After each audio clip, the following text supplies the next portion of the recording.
Better Life Media, America's leading source for life improvement, presents Les Brown. Step into your greatness.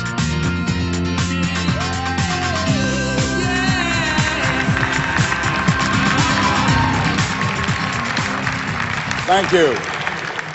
Hello, how are you? How many of you have some major goals you'd like to achieve? Raise your hands, please.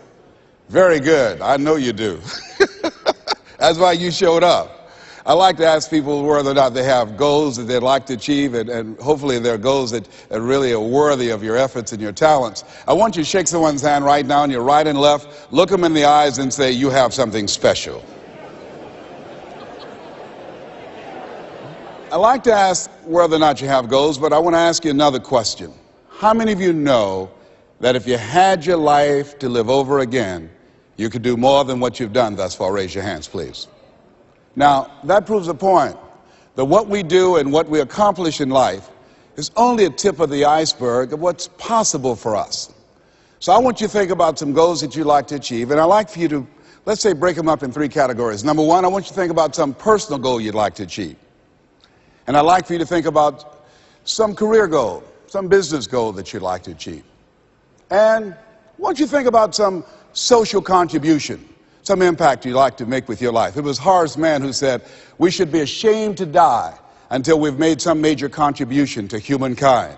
I believe we live in the greatest country in the world that gives us an opportunity to leave our mark, to make a statement with our lives. And as you think about these goals, whatever those goals are, I want you to dramatically increase those goals. And I want to warn you, I don't want you to think about how you're going to do it. How is none of your business. The most important thing is just to increase those goals dramatically. I've found that most people fail in life, not because they aim too high and miss.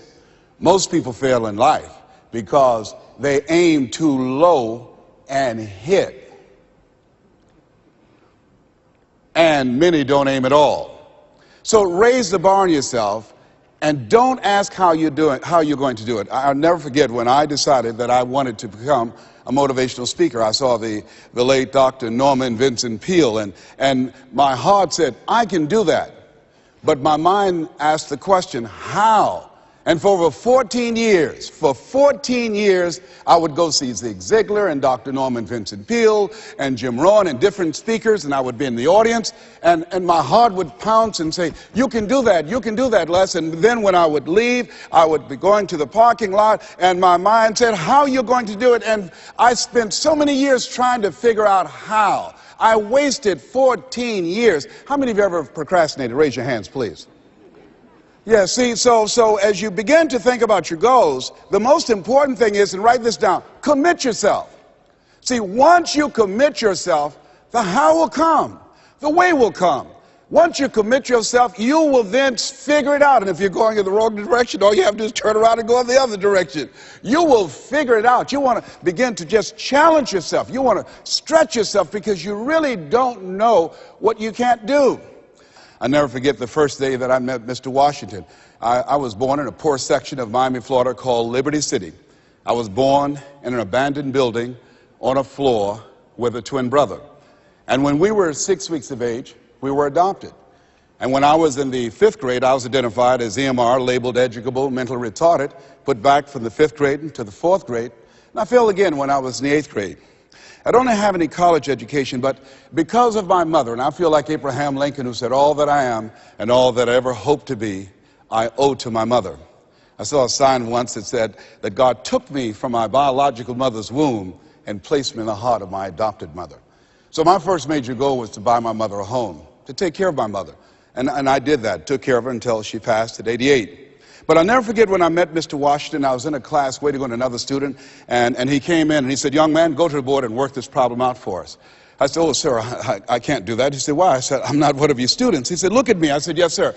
Go to the board and work the problem out anyhow. I said, sir, I can't do what you're asking me to do. He said, why?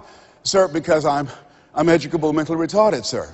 And as the students erupted in laughter, he came from behind his desk, he looked at me and he said, don't you ever say that again. Someone's opinion of you does not have to become your reality. And that was a turning point in my life. On one hand, I was humiliated. But on the other hand, I was liberated. Because he looked at me with the eyes of Goethe, who said, look at a man the way that he is. He only becomes worse. But look at him as if he were what he could be. Then he becomes what he should be.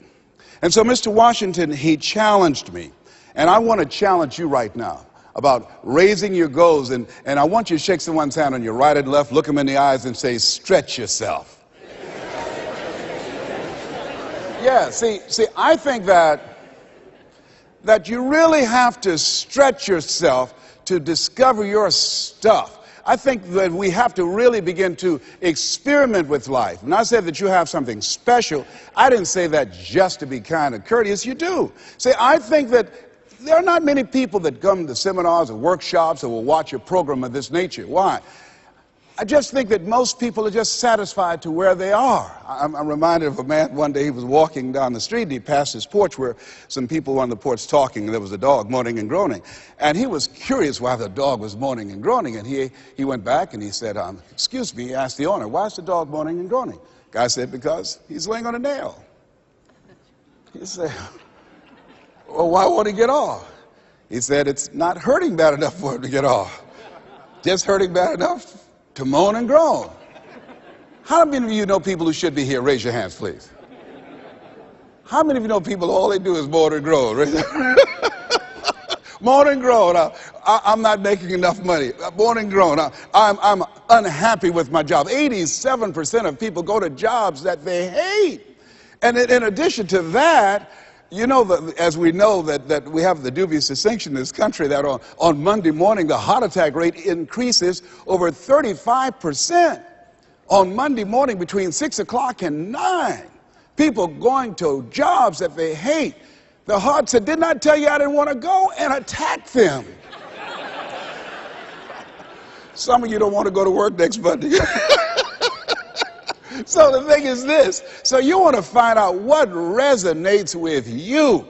What is it you really want to do? You want to experiment with life and find out what fits for you. You have something special.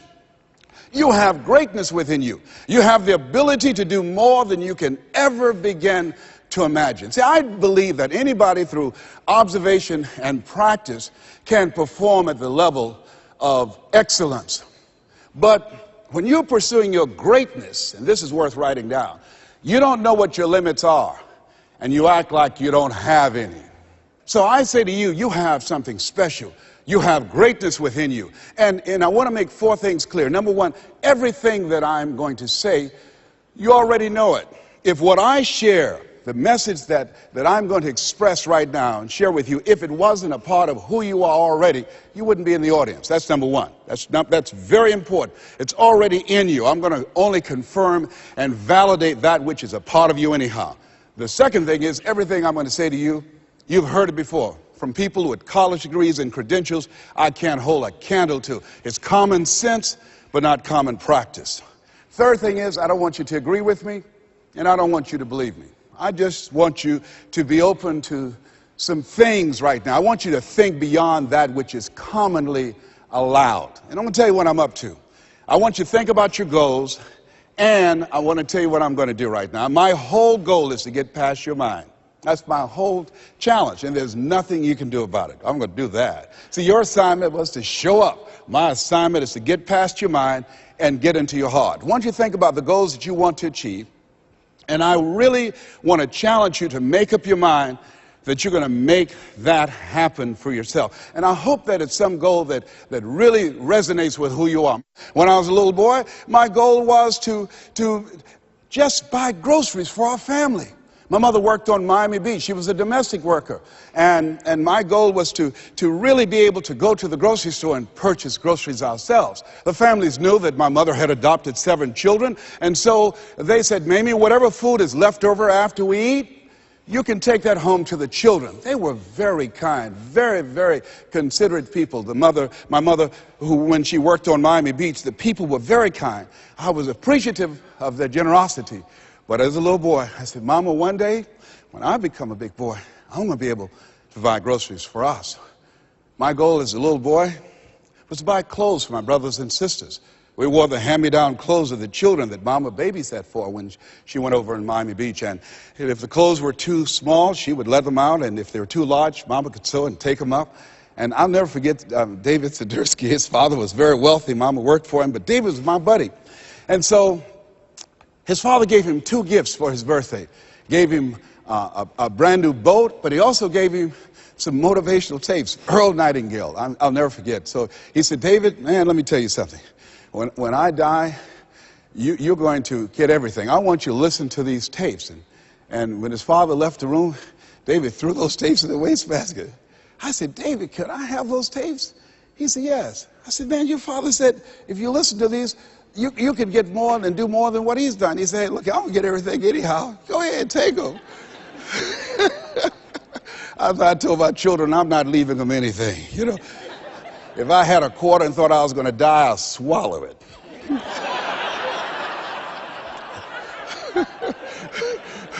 Write this down. It's not what you leave for your children, it's what you leave in them. Not what you leave for them, what you leave in them. No, absolutely not. I'll tell you something else happened. I'll never forget. Mama came home one day and said, Leslie, David sent you a new pair of shoes his father got for him. I said, oh, Mama, thank you so much. I can't wear David's shoes. I said, why? Well, you tell my buddy that, you know, I wear size 9.5. He wears size 9. She said, boy, shut up, sit down, and put those shoes on. She said, Margaret Ann, go get some Vaseline. And she came in there, and my sister started rubbing the Vaseline on my feet. And she said, run some water in the bathtub. And she said, now go in there and put your feet in those shoes and don't mash the heel down. I said, Mama, shut up, boy, don't mash the heel down. And then she had me to get in the bathtub. I said, Mama, these shoes hurt. She said, get in there and walk around in the water. And I'm walking around the bathtub. Then she tried to distract me. I knew what she was doing. How'd you do at school today? I did good. Did you get in any fights? No, ma'am. You know you fought somebody. Well, I only hit 3 people today. and then after a while, she said, how you doing? I said, well, they hurt. Do they hurt as bad as they were before? No, ma'am, they feel a little bit better. Keep on walking, keep on walking. And then after a while, when the leather soaked up the water, the leather began to stretch to a perfect 9.5. You think Fortune 500 companies started talking about doing more with less? My mother's been doing that for a long time. It's amazing what you can do. But who'd have thought, anybody looking in on this kid and these 7 children, who would have thought? And I look at you and I say, you have greatness within you. You have the ability to do more than you can ever begin to imagine. No one could have convinced me that I would be doing what I'm doing right now. You know, the easiest thing I do every year is go into a sales organization and dramatically increase their sales, or go into a prison and enable prisoners to see themselves differently and teach them the methods and techniques of how to plug into the system, or motivate young people to begin to see how they can have a vision of themselves in the future and fit. That's the easiest thing I do, or train a speaker to help them to leverage their experience as a speaker and say, look, speaking is a projection of who you are, not who you think you ought to be, and come with power from a platform. That's the easiest thing I've ever done. Let me share with you the most difficult thing I've ever done. The most difficult thing I've ever done was to believe that I can do what I'm now doing. No one could have convinced me, just given my circumstances. I earn millions of dollars every year. No one could have convinced me. If both my parents came up here right now, I would not know either one. No one could have convinced me, being labeled educable, mentally retarded, born in an abandoned building on the floor in Liberty City, poor section of Miami, Florida, failing twice in school, no college training, never worked for a major corporation. I did not know I can do what I'm doing right now. I'll never forget Mike Williams, my mentor. I think a lot of people fail in life because of the fact that they need some mentoring. They need some coaching. Repeat out to me, please. You need some coaching. Yeah, see, you can't see the picture when you're in the frame. I remember Mike saying, Les, you can do this. Mike, how, man? Wait a minute, Mike. How much am I going to be able to charge, Mike? Less, you could start out at $1,000 an hour. Mike, I don't make that working for 2 weeks. Come on, Mike. Man, I appreciate your belief in me, Mike. Look, Mike, I work for the Miami Sanitation Department, man. I've been a garbage collector. I've done door-to-door sales. That was great, and I'm here as a disc jockey. That's good, Mike. But Mike, I don't think I can do that, Les. You can. But Mike, I don't have any credentials. I've never written any book, anything, man. I'm not rich. How can I teach somebody to do something I've never done? But Les, why don't you just test yourself? Why don't you stretch, Les? Come on, man. Mike, I don't know. And here's something I realized. Write this down. Sometimes you have to believe in somebody's belief in you until your belief kicks in. I respect Mike Williams. Here, this young man, he saw something in me that I didn't see it, and strong analytical mind, and I looked at him. I always respected his thinking, and he looked at me and he made me feel special, and I said, okay, Mike. And I just kept holding on to what Mike said to me. I just kept holding on to what Mr. Washington said to me. I kept holding on to my mother saying, you're special, Leslie, when they said you're educable, mentally retarded. Mama didn't know what that meant. She only had a third-grade education. So she said, he'll be all right, honey. A hard head make a soft behind. He'll be fine. But she said, you're special, baby. You are special. And they kept saying that over and over again. Faith comes by hearing and hearing and hearing. And so here's what I want you to do. Let us say together, as you think about your goals and your dream, let us say together, it's possible. Together, please. It's possible. Say it like you mean it. It's possible. Thank you. Write that down. See, most people never achieve their goals because most people suffer from possibility blindness. They look around trying to think about the things that they don't have. Robert Roots, young man who wrote a book about success principles of the Three Little Pigs. He said, it's not what you don't have, it's what you think you need that keeps you from being successful or happy in life. It's not what you don't have. See, I was focused on what I didn't have.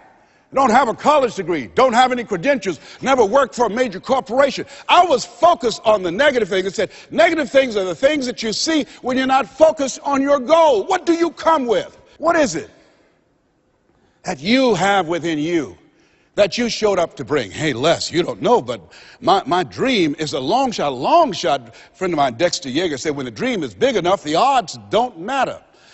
I'm reminded of a great man when I was reading Time magazine talking about some of the great minds of the last century. They didn't mention his name, Dr. Howard Thurman, one of the mentors of Dr. Martin Luther King Jr., and also an advisor to Mahatma Gandhi and Albert Schweitzer. And he said, the ideal situation for a man or woman to die is to have family members standing around their bed praying with them as they cross over. But imagine, if you will, being on your deathbed and standing around your bed, the dreams given to you by life, the ideas that you never acted on, the talents, the gifts, the abilities that you never used. And there they are, standing around your bed, looking at you with large, angry eyes, saying, we came to you, and only you could have given us life. And now we must die with you forever. And the question is, if you died this very moment, what will die with you? What dreams? What ideas? What talents? What leadership potential? What greatness that you showed up to bring? That you allowed fear or procrastination to hold you back? Perhaps that's why Henry David Thoreau wrote the words, oh God, to reach the point of death, only to realize that you've never lived, only to realize that you've never scraped the surface of your potential. Repeat out to me, please, with power, feeling, and conviction. I refuse to die an unlived life. Yes, shake someone's hand on your right and left and say, live your dream. Yeah, I think we should all resolve. I refuse to die an unlived life. Don't worry about the odds. You survived 1 out of 40 million sperms. You will never have those odds again. You beat those odds, you can win anything. here's something else stops most people. You know what it is? Failure. Let us say together, I will fail my way to success. Yes, write that down. I will fail my way to success. See, 8 out of 10 millionaires have been financially bankrupt. 85% of people allow their fear of failure to outweigh their desire to succeed. And I believe that the reason that most people go so far in life, and stop, Maya Angelou said it best. She wrote a poem. She said that most people go so far in life and then they park. They pull off the highway of life, especially when they get some hits, especially when they've been rejected, especially if they have an illness, especially if they lose something. They park. And I take it further. They don't even turn on their emergency lights. It's not because that they are broken down. They don't want anybody to stop and say, hey, look here, I've got some jumping cables in my trunk. You need a jump? Hey, look here, there's a service station ahead about 3 or 4 miles. I have a can. I can take you up there and get some gasoline. Oh, no, I'm just fine. I had a talk show once, and highest rated, fastest canceled talk show in the history of television. Well, at least I had one. And I was excited. You know, when time I came into television years ago, television was based upon conflict and controversy. So I said, I want a solution-oriented talk show. First concept of that kind. High ratings.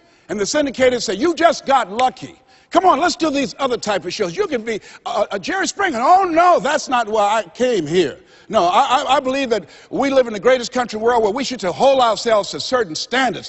I'm not going to come here and sell out on who I am. I'm not going to compromise. I'm not going to lower my standards for you. No, that's not why I showed up. And so they fired me.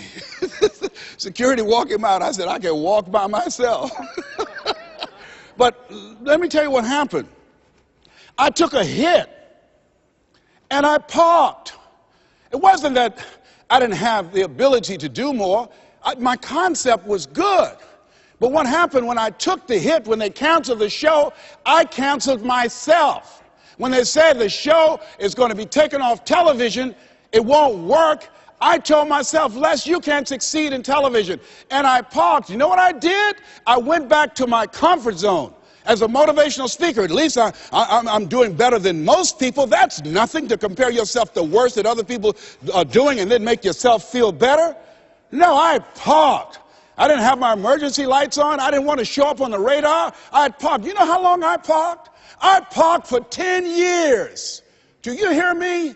Now, unlike Regis Philbin, when his shows were canceled, he kept going, he kept going, he kept going, and he got other shows. I bet you somebody gave him a push. Somebody said, hey, you need a lift? I didn't even make that an option for me. I got off the highway, I went back to my comfort zone, and I parked. The show failed, and I identified myself as a failure. And guess something happened. One day, just flipping the channels, looking at PBS, and saw Wayne Dyer, my friend Wayne Dyer.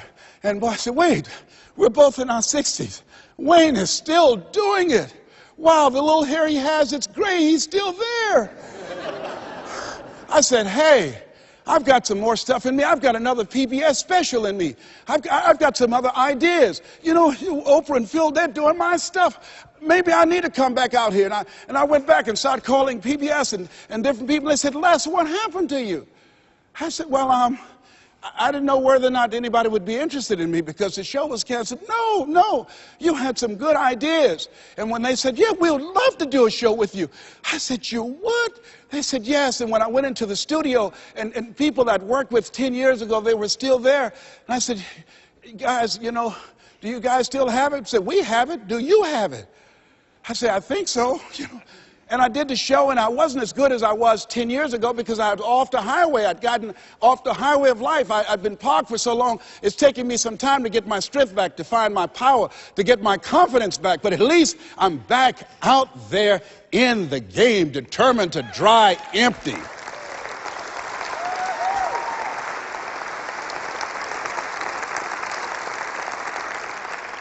So I say to you, see, I only attract millionaires or millionaires in training. He's going to get that in a minute. You have something special. You have greatness within you. And the only reason you're here, you are my assignment. You can feel me. Some of you feel me right here in your heart of hearts. And my goal is to get past your mind and into your heart. So it's necessary that you have the mindset that I can do this. You've got to begin to believe and to fortify that belief and feed that belief by listening to tapes, going to seminars and workshops, by challenging yourself, by stretching yourself. It was Osborne who said, unless you attempt to do something beyond that which you've already mastered, you will never grow. And as you begin to challenge yourself, you'll discover some things about yourself that you don't know right now. The other thing is you begin to look at yourself, look at your dreams, and begin to experiment and stepping into your greatness. One of the things that's very important, whatever goals and dreams that you have, repeat after me, please, make your move before you're ready. You have Price Pritchett, who's a great motivator and trainer. He said, make your move before you're ready. We're instructed in life to walk by faith and not by sight. See, you want to really begin to stretch yourself. You want to become a risk taker. You want to raise the bar on yourself. Most people won't do that. See, most people engage in low-life living, low-risk living. Viscott said, if you're not willing to risk, you cannot grow. And if you cannot grow, you cannot become your best. And if you cannot become your best, you can't be happy. And if you can't be happy, then what else is there? I like what Helen Keller said, life is short and unpredictable. Eat the dessert first. And so, you want to begin to take some chances. You want to begin to challenge yourself and make it okay to fail and learn from your failures. Don't allow fear of failure and the allure, the attractiveness of playing it safe in life to draw you in. You can't get out of life alive. You've got to die to leave here. Other thing is you look at yourself and look at your dreams. Detoxify your life. Write that down.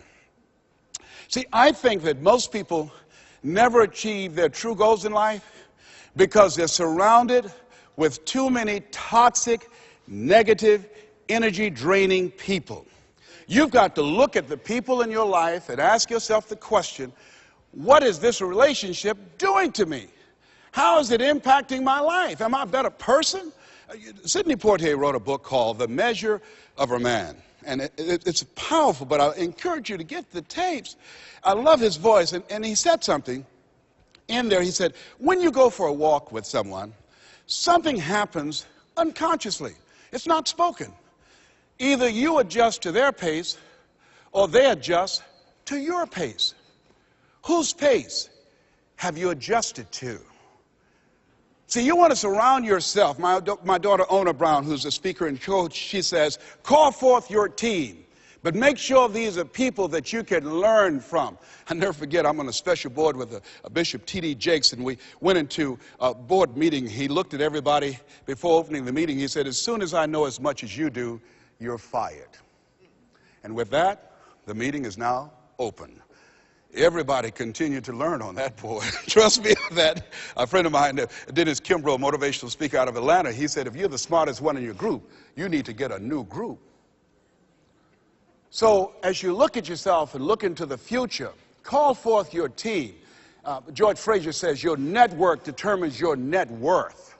Who do you allow to be in your ear? What kind of relationships are you developing? Are they an asset to you, or are they a liability? Do they elevate your spirits, or do they tear you down? I think of two types of people, nourishing people and toxic people. Nourishing people, they bring the best out of you. They encourage you, they inspire you, they hold you accountable. Toxic people, they are critical people, always telling you what you can't do. They're always measuring your possibilities based upon their failures. My mother said, never let anybody tell you what you can't do, son, especially if they haven't done it. They don't know what's possible for you.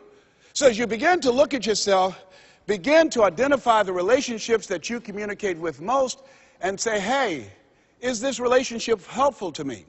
And then think about some people that you need to bring into your life that you can learn from, that you can grow from. I joined the National Speakers Association when I decided that I wanted to speak. I wanted to be around the people that were doing what I wanted to do. I'll never forget when I saw Dr. Norman Vincent Peale. He said, you have something special. You have greatness within you. And you can do more than you can ever begin to imagine. And here I am. And the audience said, oh my goodness. I'd read The Power of Positive Thinking 17 times, my hero. And I saw him backstage, and I said, Dr. Peel, hi, my name is Les Brown. I've listened to your tapes, and I've read your books. They gave them to us in special education, sir. And one day I would love to be on stage with you. And he looked at me and said, it's possible, young man. It's possible. But this man, when he spoke, he gave me goose pimples. Deep baritone voice, spoke from his diaphragm. You have something special. You have greatness within you. He override the inner conversations in my mind. I'll never forget a gentleman, what a brilliant man, a Harvard graduate, Dr. Carter G. Woodson. He said, if you can determine what a man shall think, you never have to concern yourself with what he will do. If you can make a man feel inferior, you never have to compel him to seek an inferior status, for he will seek it himself. And if you can make a man feel justly an outcast, never have to order him to go to the back door. He'll go without being told. And if there's no door, his very nature will demand one. See, we live in a world where we're told more about our limitations rather than our potential. How many have ever been told that you couldn't do something? Raise your hands, please. You know, MIT did a study that if I say to you, you can't do that, that 16 people have to come along and say, you can do that, you can do that, you can do that, to neutralize that, and the 17th statement that you hear, you can do it, will be the one that will finally stick. So you have to watch who's speaking into you. You've got to begin to monitor your mind. And you've got to begin to literally be proactive in programming yourself to success. Be ye not conformed to this world. Be ye transformed by the renewing of your mind. You've got to take responsibility to make that happen. And as you begin to do that, you'll begin to see some incredible changes in your life. I understand now when Earl Nightingale said, all of us are self-made, but only the successful will admit it. As you begin to look at your dreams and look at your goals, write this down. Know you're a vitamin. See, most people stop short of their dreams and park and get off the highway of life because of the rejections of life. You will always be a rejecter. It's no big deal. Jack Canfield said rejection is a myth. It's not like when somebody says no and then they slap you. No, it's just, to me, know you're a vitamin. Get excited about the no. Why? Because every time someone says no, that brings you another step to a yes. You're getting closer. Trust me, you will win if you don't quit. You will win if you don't quit. Even a broke clock is right twice a day. The other thing is, as you look at yourself and look at your goals and look at your dreams, assess yourself. What are your strengths? What are your weaknesses? What do you bring to the table? When I looked at becoming a motivational speaker, I looked at all the speakers and I noticed that they were pretty much scripted. So I said, what is it that can make me stand out? I don't have any college education. I don't have any credentials. I never worked for a major corporation. What is it I can do to offset my weaknesses? And then something said, well, Les, and this is very important. Mr. Washington, Mr. Brown, yes, sir. What do you want to do with your life? I want to become successful. Good. He said, you must be willing to do the things today others won't do in order to have the things tomorrow others won't have. That's why you said you have something special. See, very few people go to seminars and workshops. They'll go to a concert, but showing up to get something that can expand their minds and help them to begin to see their lives differently, to give them a larger vision of themselves, they'll be too busy. Or they say, well, how much does it cost? Well, information costs, but it pays for itself. Here's the other thing is, ladies and gentlemen, let's say it's me. Yeah, see, it's possible you can live your dream. It's necessary that you have the mindset that I'm going to do this. But you've got to take ownership. You've got to decide, hey, I'm going to do this. You've got to take responsibility for your life. George Bernard Shaw said the people that make it in this life, they look around for the circumstances that they want, and if they can't find them, they create them. You've got to decide, it's me. You've got to say, and say this with conviction, I expect to win. Yes, I think it's important that we say that. You know, if you ask most people, do you want to become successful? They will say yes. Took my oldest son for a walk, my namesake. You know, we always expect our children to do far more than what we do. Said, Calvin, he wants his own identity. He's Leslie Calvin Brown, Jr. I stopped him, looked him in the eyes, and said, do you want to be successful, son? He said, yes, sir, Dad. Very good. Let's walk, son. Walk further. Stopped him again. I said, Calvin, look me in the eyes, son. Yes, sir, Dad. Do you expect to be successful, son? And he stood there and he looked at me and his eyes got glassy. And he said, let's walk. And the reason that he said, let's walk, because my son is very bright. Of all my children, he's perhaps the smartest one. But Calvin now, over 30, Calvin now, a single parent of 2 daughters, good father. Calvin now, at this stage of his life, he's behind on his dreams. A lot of talent, a lot of abilities. Very conservative. One of those people, great mind, but he just hasn't developed that, things that we want our kids to have, that, I want it. Calvin, you got to kick it up a notch, son. You never thought you'd be in your 30s. You got to kick it up a notch. You got to increase your energy in order to live your dreams. You can't be casual about your dreams. Bill Bailey said, if you're casual about your dream, you'll end up a casualty. Shake someone's hand on your right and left and say, kick it up a notch. Yes. You got to kick it up a notch. What is it you bring? And whatever you bring, you've got to kick it up a notch. What is your signature as you look at where you want to go and what it is you want to do? As you look at your product or your services, repeat out to me, please, provide more service than you get paid for. Yeah, see, that becomes your signature. When you look at your goals and look at where you want to go, at your products, at your services, at your industry, you want to set some high standards for yourself. I like what Henry David Thoreau said, do not go where the path may lead, but go where there's no path and leave a trail. How is it that your industry will be done differently 5 years from now, 10 years from now?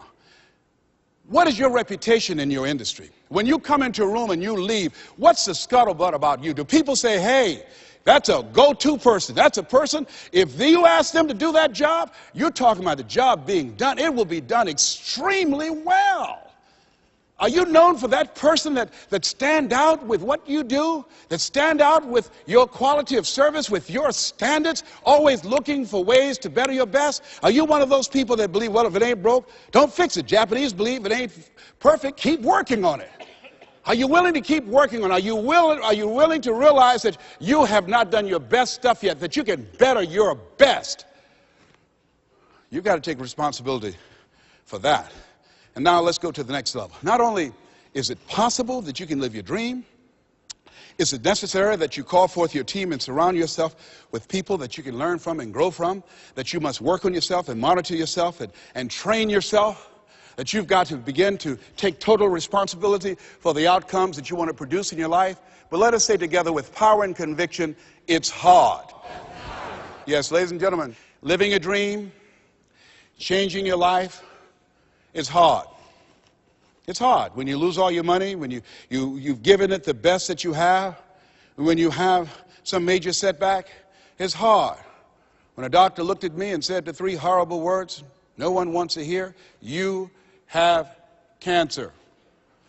It was hard to mobilize my mind and spirit, to listen to tapes and music and read scripture and be around other people and seeking out other prostate cancer conquerors to believe that I could do this. It was hard. Never forget, my son said, Daddy, are you going to die? Why are you asking me that? You're not going out much. You're not the bubbly personality that I know you to be. You're not talking much. You're spending a lot of time in the room by yourself, Dad. Are you going to surrender? Are you giving up? Are you going to let that doctor's opinion become your reality? Will my daddy see me graduate? Yes, son, yes. I'm going to fight. No, I don't think it's my time yet. I'm going to see you graduate, but more than that, I've got some other things that I'm going to do with my life. And I thank you for asking me that. But I must tell you that I'm scared. I'm scared. And I've never been in this situation before. It's been easy for me to talk to people and encourage people when they've had challenges in their lives. But it's me. And I don't feel less than a man in admitting this to you. Yes, I'm scared. And I need some help. Repeat after me, please. Ask for help. Not because you're weak, but because you want to remain strong. And ask for help. And don't stop until you get it. Yes, see, life is hard. And there are some moments in life when you're going to need some help. You're going to need somebody to speak to you. You're going to need somebody to say something to you. I have a friend of mine, Willie Jolly, who's a motivational speaker. He said, a setback is a setup for a comeback. I had to listen to Willie's tapes. I have another friend, Kevin Brace, who's a speaker. He said, Les, come on, man, you can do this. You can make this happen. You can hit a home run. It's a done deal. You are Les Brown. That cancer's got to get out of your body. I said, talk to me, Kevin. Talk to me. That's what I need to hear. I needed to hear those words. I don't care who you are. Many people won't allow themselves to ask for help because of pride. Pride cometh before a fall. Because of ego. Ego means edging God out. No, ask for help. Not because you're weak, but because you want to remain strong. And ask for help and don't stop until you get it. I'm here because a lot of people helped me. I'm here because a lot of people believed in me at a time when I was struggling to believe in myself. The other thing is, let us say together, it's worth it. Yeah, see, I think, and write this down, you got to find 5 reasons that will make it worth it for you. 5 reasons. What will make it worth it for you? Mine was, I want to take care of my mother. Mine was, I want to do something with my life. What will make it worth it for you? Mine is, I want to leave a legacy. Mine is, I refuse to die an unlived life. What will make it worth it for you? Repeat after me, please. You got to be hungry. Mr. Washington said, Mr. Brown, what do you want to do with your life? I said, sir, I want to become a disc jockey. Is that right? Yes, sir. Good. Mr. Brown, you got to be hungry. He said, I want you to listen to Paul Harvey. He's the world's greatest communicator. Always find a coach or mentor, someone that's doing what it is you want to do. Watch them. Listen to how he does the rest of the story. Listen to his voice, Mr. Brown. Develop your mind and develop your communication skills, because once you open your mouth, young man, you tell the world who you are. And don't forget, Mr. Brown, you got to be hungry. Take the time to develop yourself. So I started training and working on myself. And then pretty soon I came to him. I said, sir, I've been working on myself. I've done the things that you told me to do. I listen to Earl Nightingale all the time and Zig, and I've been reading Dr. Norman Vincent Peale's book, and I'm ready. I practice every day 2 and 3 hours, sir. Is that right? Yes, sir. Very good, Mr. Brown. You got to be hungry. I said, why do you continue to say that? Sir, people that are hungry are unstoppable, Mr. Brown. People that are hungry, no excuse is acceptable. Go out and face the music, young man. And don't forget, stay hungry. And make know your vitamin. I went to apply for a job on Miami Beach. Milton Butterball Smith was the program director. Hello, Mr. Butterball. How are you, sir? My name is Les Brown, sir. I like to be a disc jockey. He said, young man, you have any journalism in your background? No, sir, I don't. You have any experience in broadcasting? No, sir, I don't. He said, I'm sorry, we don't have any job for you. I went back and I told Mr. Washington. I was devastated. I said, Mr. Washington. They said, no, they wouldn't even allow me to audition for them, sir. Mr. Brown, don't take it personally. I told you, know your vitamin. Most people are so negative, they have to say no 7 times before they say yes. Be unstoppable, Mr. Brown. You got to be hungry. Go back again. Yes, sir. Hello, Mr. Butterball. How are you, sir? My name is Les Brown, sir. I like to be a disc jockey. Young man, weren't you here yesterday? Yes, sir, I was. Didn't I tell you no yesterday? Yes, sir, you did. Then why are you back today? Well, sir, I didn't know whether or not somebody was laid off or somebody was fired, sir. Nobody was laid off or fired. Now get on out of here. I came back the next day. Hello, Mr. Butterball. How are you, sir? My name is Les Brown, sir. I like to be a disc jockey. I know what your name is. Weren't you here the last 2 days? Yes, sir, I was. Didn't I tell you no the last 2 days? Yes, sir, you did. Then why are you back today? Well, sir, I didn't know whether or not someone got sick because someone died, sir. No one got sick or died. No one was laid off or fired. Now, don't you come back here again. I came back the next day talking loud, looking happy like I see you for the first time. Hello, Mr. Butterball. How are you? He looked at me with rage. He said, go get me some coffee. I said, yes, sir. So I became the errand boy for the disc jockeys. I'd go get their lunch and their dinner, and I'd stand in the control room, memorizing their hand movements on the control board and all the instruments, learning everything that I could because I expected to be behind that microphone. Then one day, it was a Saturday afternoon, And a disc jockey by the name of Rockin' Roger was drinking while he was on the air. Rockin' Roger got so drunk, he started slurring his words. He was about to fall off the chair. He obviously could not complete his program. And there I was, looking at him through the control room window. A Saturday afternoon, I was the only one there, young, ready, and hungry. Walking back and forth saying, drink, rock, drink. Drink, rock. I'd have gone and get him some more if he'd asked me to. Then pretty soon the phone rang. It was the general manager, and I answered the phone. I said, hello? He said, young boy, this is Mr. Klein. I said, I know. He said, Rock can't finish his program. I said, I know. He said, would you call one of the other DJs in? I said, yes, sir.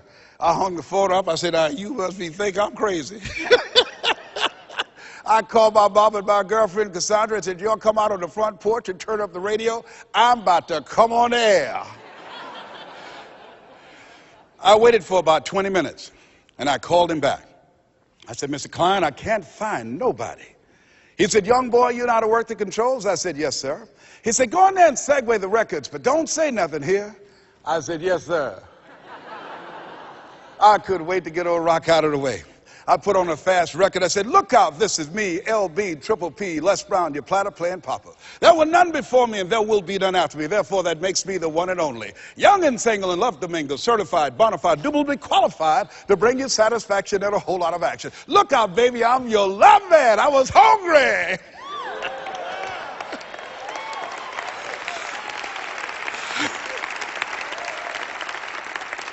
The people that want to step into their greatness are hungry. Shake someone's hand on your right and left and say, you got to be hungry. What is your legacy? What will your statement be?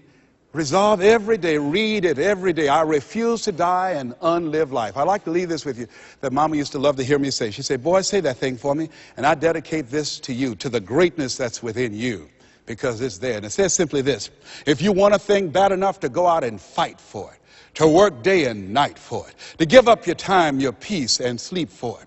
If all that you dream and scheme is about it, and life seems useless and worthless without it, and if you gladly sweat for it and fret for it and plan for it, and lose all your terror of the opposition for it, and if you simply go after that thing that you want with all of your capacity, strength and sagacity, faith, hope, and confidence, and stern pertinacity, if neither cold poverty, famine, shall sickness or pain of body and brain can keep you away from the thing that you want, if dogged and grim you besiege and beset it, with the help of God, you'll get it. This has been Mrs. Mamie Brown's Baby Boy.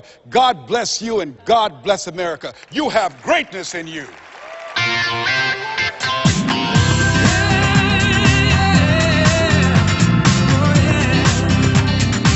We hope you've enjoyed this special presentation of Les Brown's Step Into Your Greatness. If you would like to own a copy of this program or any of Better Life Media's programs, please visit our website at betterlifemedia.com, where you'll find all types of valuable life improvement information.